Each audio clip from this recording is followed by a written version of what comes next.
Smurf has defied my expectations a couple times already in this bracket. I would have thought he would have lost to Ganon. I would have thought he would have lost to Lucas. Yeah, I honestly, seeing that 3-0 is like kind of crazy. And I looked over. Lucas is like upset, like hunched over his phone, pretending that it's not like eating away at him inside. So I think he expected to win that set too. 2, 1, go!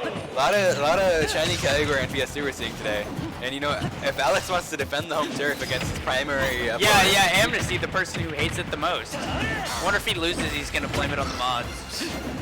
This bracket this match is more than just who wins a tournament. It's like a battle of ideals and principles. It's a battle of ideologies. That's right.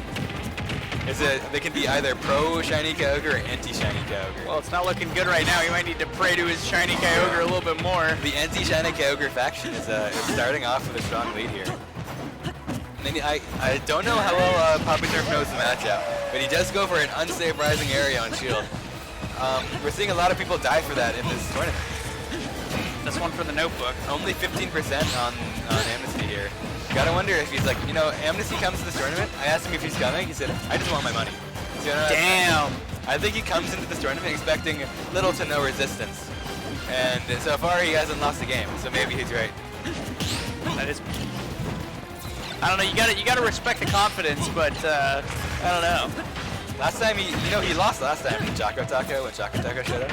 But there's no Choco Taco here. So Choco Taco is ranked 7 on the PR. Amnesty ranked 6 on the PR, but usually Choco has his number. So with nobody on the PR here, you have to think that Amnesty's pretty confident. Yeah, and he's not looking good. Off to an early 2-stock lead. I had to wonder, but I don't know if we're going to see Papi Smurf stick with Wolf after this thorough routing that he's getting.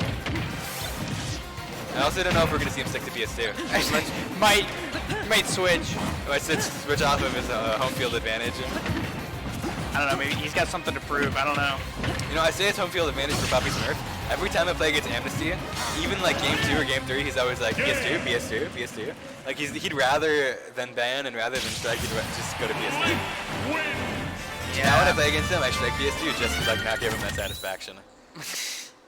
Like I don't even know if it's better for me as a player, but I don't want to give it to him. They're going right back to PS2. Alex is shaking his head. I think he's pumping himself up a little. Alex in 4 is a new Heat in 5. Maybe. He's going back to the Wolf for another match. If we see another 3-stock, I don't know. Yeah, I don't know. Do you believe in your character or not? I don't know.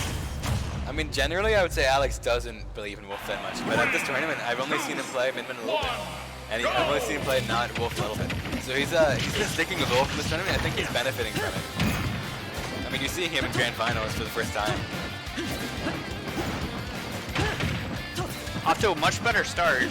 Pretty much almost, I'm pretty sure Amnesty ended the game with like 70%. So yeah, Papi Smurf's pretty much done the exact same amount of work he did the entire match. And you can see what I was talking about when I called him. When I used the word transcendent to describe Wolf Blaster. Yeah. The boomerang went straight through it, and then he just ended up getting hit by the boomerang because the projectile. Yeah, I was about to say, I don't know if that's like the best thing against Link. You don't really. The fact that your only projectile, doesn't interact with his projectile. Yeah. Like usually that's not the case, but you'd probably rather it claim than just get hit by the boomerang. Yeah, I feel like for Blaster, Wolf is much more of a spacing tool, where Link is much more of a zoning tool. So it's one of those things where you wanna gain space with Blaster, but you're just gonna get zoned out. Yeah, and I think Wolf usually gets a lot off of Blaster in neutral, but in this matchup, Blaster neutral kind of puts you like already at disadvantage and starts taking 10% from the boomerang. So maybe he's gotta like revise his game plan here. And even with the stronger start, I revised that. It's a stronger start for Papi Smurf and it's an even match. And I think that's a good choice. He's putting the bomb on the ledge so that Amnesty can't use it basically unless he runs over and grabs it like that. So he's got to go out of his typical game plan to get that bomb. He's also not trying to do any crazy combos with it. If you haven't labbed out bomb combos, you might as well not go for them. Yeah, it's pretty committal. It's committal, and it's, as I mentioned earlier, not a lot of hits on the bomb. Yeah. So Link mains who get bomb combos know the exact amount it gets done, and they know what combos they can and can't go for. At the exact weight and percent and what Yeah. characters, so. But if you don't have that all memorized, then you're better off just like throwing it away and making both bullet again. I mean, making Link bullet again. Gotta say, Alex in 4 not looking super likely, Robert, at this point.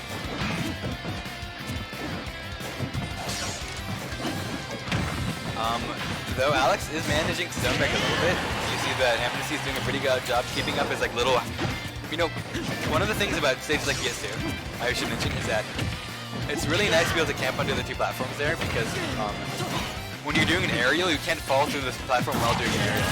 Yeah. So characters like Link like to make a little house under the platform and just he stands The under shark it. underneath it. Yeah, sharks underneath it, goes for up smashes and up tilts through the platform, and feels pretty safe in that position. And even though Papi Smurf got the stock first this time, with a bomb ledge trap, you know, you can't neutral get up there because it'll combo into up tilt. And I've learned that the hard way. It's better to just hold ledge or to roll there. Or even get up attack depending on how he spaces himself. But neutral get up is often literally the worst option. And we're seeing starting like a percent lead starting to form for Amnesty here. Yeah, as we've discussed, Wolf is much lighter than Link, so percentage lead is going to be a big deal for Amnesty.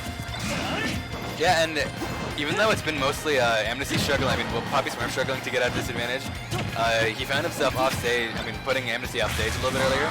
Oh! Misses a recovery. Yeah, I think with the correct angle, he could have survived there. For sure. But you just gotta find the angle. And Amnesty is up 2-0, so Alex in 4 is now literally impossible. But with a reverse 3-0, it's still possible. Start battle. Yeah, I mean, he's sticking with the Wolf. I appreciate the confidence in his character. I think, you know, maybe at this point, it's like, even if I don't win the set, I'm getting good data out of this. Good data, it'll be on stream. I get to know what to improve on next time. Well, looks like Papi Smurf switched to R.O.B. Yeah, I was about to, Amnesty switched to R.O.B. I was about to say, it's kind of almost the BM. Yeah, I mean, he's came here to get his money, and he's going to get his money with or without his main. And I think that's a sign of confidence for him. Well, he's going to get his money, but he also wants to have a little bit of fun in Grand Finals. Yeah, at least he's not going random this time. That would have been some crazy BM. I should say Amnesty's R.O.B is actually really good. I money matched his R.O.B at one point and I lost. Like, I've come close to beating Amnesty's Link and I've also lost to his R.O.B. So I would say that they're pretty close in quality. Yeah, I wonder if he feels more comfortable in some matchups than others with R.O.B. To my knowledge, he goes for Wolf, for Link in basically every matchup. I think Roy exists more as kind of a character for him than R.O.B. Okay. And one of the things, they call that the Zombair. That back air that R.O.B has, it's a frame 17 or frame 19, so it's theoretically reactable. But the way that you can position yourself with it makes it pretty hard to anticipate. And you saw him get the stock of that earlier, where he hovered over Papi Smurf while Papi Smurf was spot dodging and got the back air through that. And although it's really slow, that back air is meaty. It's meaty, it kills. Yeah. Especially at ledge, you could probably kill it like 70. Yes, I honestly think that is the like rawest back air in the game to get hit by. Like that hurts, dude. Yeah, that maybe like King K roll back air hurts too. Yeah. I just think like being point blank with the fire jet backwards, he just blows you up from behind. I know King K roll, he like charges up, he like slams you down. Oh yeah. Piranha Plant too. Piranha Plant is really slow, but it's also like a fire breath. A lot of those, like, I think slow but strong ones hurt to get hit by. Because, like, man, like, I had, like, 17 frames to react to this, and I still didn't. You probably can't hear it on stream, but I can hear from here, even with the headset on, I can hear Amnesty mashing out of that grab. He really doesn't want to get back there again. Oh, beautiful shine from Papi Smurf. Yeah, and that's the sort of thing where, you don't want to use your trump cards too soon, and I think he's been kind of preserving that because he hasn't used that at all. I was wondering where it was in the Link matchup. He didn't use it that much. He used it like once or twice to reflect Boomerang, but I was wondering where it was. And I don't know if he was like saving it for a last hit situation where he thought he could get the most advantage out of it, or if it just didn't cross his mind. But I know, like as a Pac-Man man who has a lot of like tricks and traps that I know I want to save for later, it's a good idea to often not use your trump Yeah, card. I always hate it when something's close, like a matchup's close, and then last round or last stock or last game, they just whip out something like they knowledge check you with something new, and you're like, oh come on.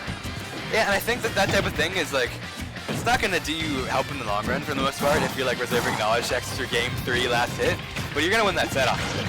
Yeah, I mean, usually it refers to more like online situations where people are playing first to one. You know what I mean? Like they don't care about getting better. They just want to knowledge check you to oblivion. But sometimes it's like it makes sense. It's like a lot of the time it's like you don't get knowledge checked with something new. It's just they pull out an option they haven't pulled out all like you said, and you're like, oh okay.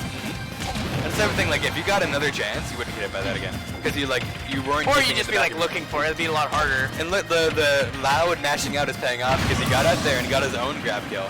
But that being said, on that stock, Alex managed to take Amnesty stock and bring it a lot closer. There's that down tilt we've been talking about. Just not letting him out. Just jailing him. Unfortunately, Kirby's down tilt can't do that. If Kirby's down tilt could do that, maybe we'd see him in Grand Finals right now. Oof. And you gotta wonder how getting consecutive wins on... Oh! Wrong way. You hate to see the tournament end that way, but with that, Amnesty wins 3-0. That might have been our fastest Grand Finals ever. Yeah, Amnesty, do you wanna... Did you drop any games at all this tournament? Did you drop a game? Like, did you lose any games? I think you won every set like 2 or 3 out.